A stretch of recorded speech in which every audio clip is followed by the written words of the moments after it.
Hey everyone, Anthony Fantano here, internet's busiest music nerd. Gonna try to cut down on the you-knows and the ums. Don't know how I'm gonna do it, but I'm gonna try to. It's probably not gonna happen, but let's go forward in this video.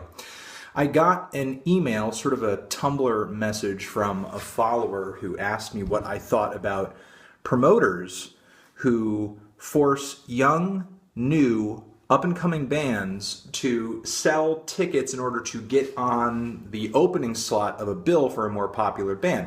Of course, the young band that is selling a certain amount of tickets in order to get onto this bill, they're not seeing any of the benefit, the monetary benefit of those tickets. And if they don't sell enough tickets, they're not getting on the bill, but those tickets are still sold.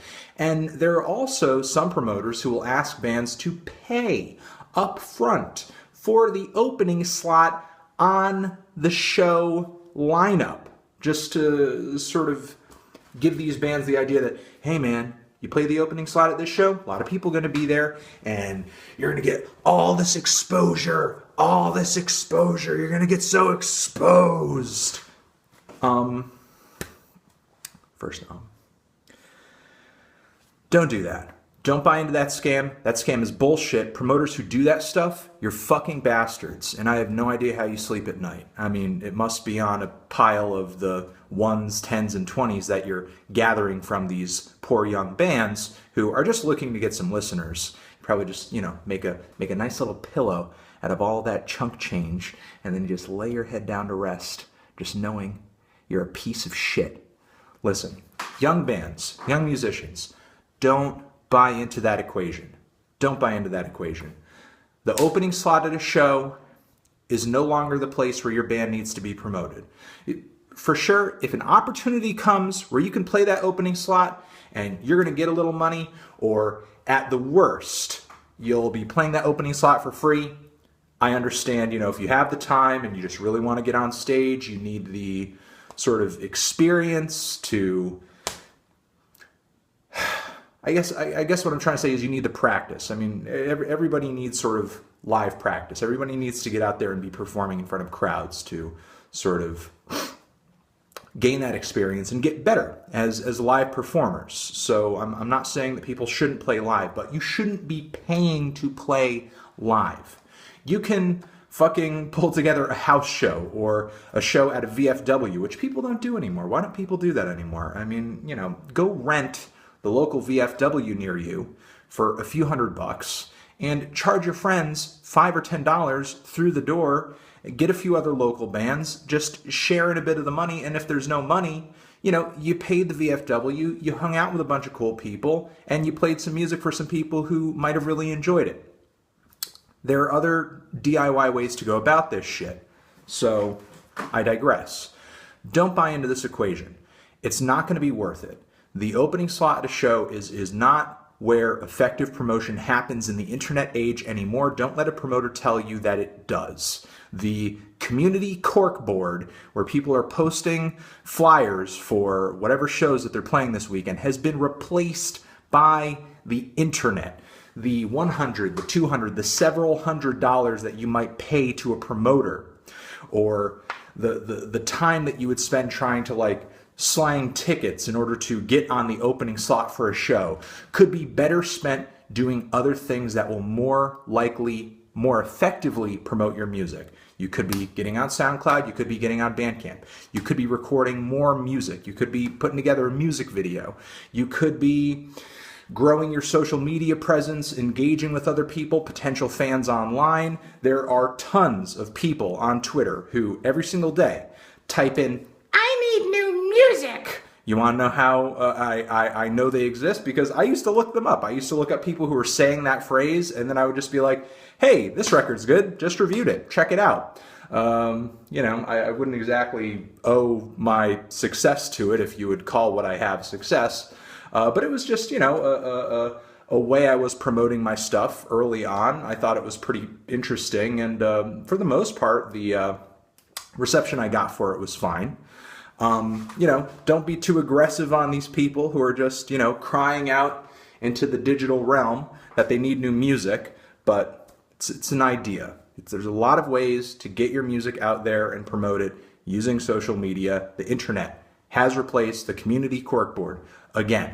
You could be recording better music. I know you're thinking, Anthony, I'm recording the best music that I could record already. What do you even mean? That money you could be paying the promoter for that opening slot. You could be getting another microphone, new microphones, buying some really elaborate, awesome licensed samples or something like that.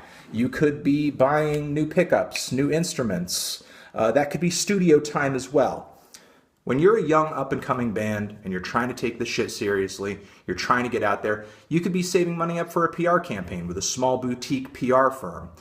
Every penny you make, every penny you can save counts, because that penny could be putting you forward to making better music, getting more exposure, okay? And I'm not saying you shouldn't be spending money, because I realize the temptation might be there to spend money to get on an opening slot.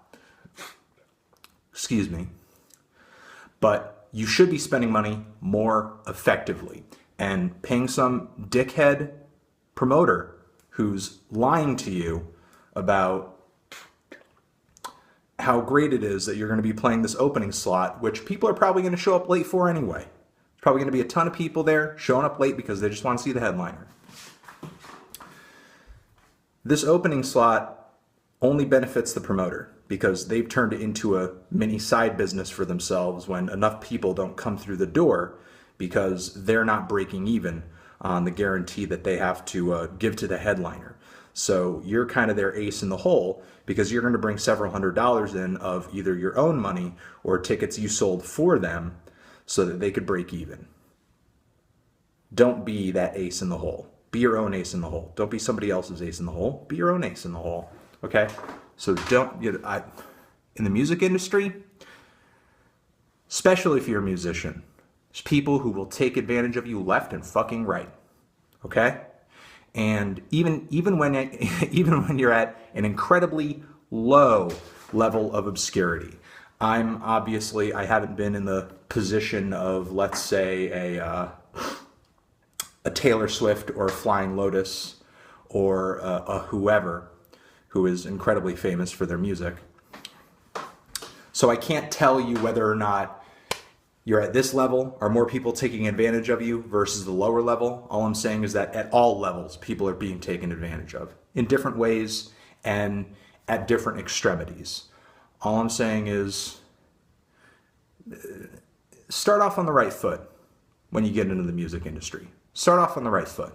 Don't let people start taking advantage of you right from the start, because that's going to start a pattern that is going to be hard to break if you actually do end up turning it into a career or a semi-career. And then all of a sudden you're maybe 10 years in to doing this for a living and you're like, man, I'm just really tired of being fucked right now. And all of a sudden it's like, oh, well, I've come this far being fucked, and now in order to stop it, I need to untangle these past 10 years of horrible decisions and mistakes.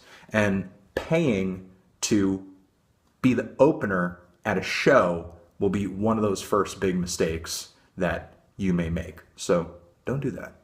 Don't do that.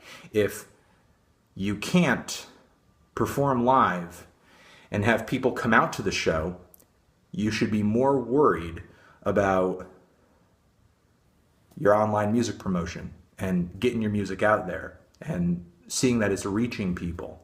Because if it's not reaching people, if people aren't already hearing your music, they're most likely not going to come out to your show, because that's how people decide what shows they want to go to these days. Oh, have I heard the band? Do I know the band? Nah, I'm not going to go to the show. Because just going to some concert where you don't really care about the bands is a really mild form of entertainment for a lot of people. And there are many mild forms of entertainment surrounding us these days. You need to be a significant level of entertainment that people are sort of anticipating, expecting. I know that fucking band. I think that band is great. They made all these songs that I love. They made this record I think is fantastic. I'm going to go out and see that band. You want to be the band that people go out and see because they know them already. Not the band that people are just kind of arriving in I just came because I thought it'd be cool. You want to be the band that people fucking know and go to the show because they know them. And I'm not saying promoting your music on the internet is going to be easy, not necessarily. It's going to be hard, and you got to figure out your own strategy and your own direction. There's no one perfect, correct way to do it. You have artists that are very straightforward, professional, very corporate on social media, like Arcade Fire and Kendrick Lamar. And then you have other bands like Death Grips, whose whole social media campaign is a complete clusterfuck. They're both successful in their own rights, but two very different promotional strategies. And you know, there are going to be some people out there who are still tempted. Hey, you know what? I still like that face-to-face promotion. I still like that face-to-face promotion, Anthony. I'm shit on social media. You want to do some face-to-face promotion? Go on the internet, start a website, or get a SoundCloud, or get a Bandcamp with a few digital singles on there. Make some business cards. Get that URL on the business cards, where people can hear your band and then hand them out.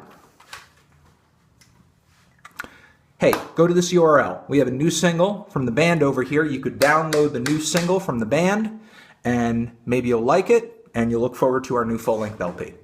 Or head over to this website. We got a new music video over there. We got an album you could stream over there. And if you like it, maybe you buy it. Maybe you come out to a show. You look forward to our next project. Don't be walking around with a bunch of fucking jewel cases with CDs sitting in them. They don't even make fucking CD drives on the new Macs anymore. On the MacBooks, or I don't even think the iMacs have CD drives on them. Maybe I'm wrong.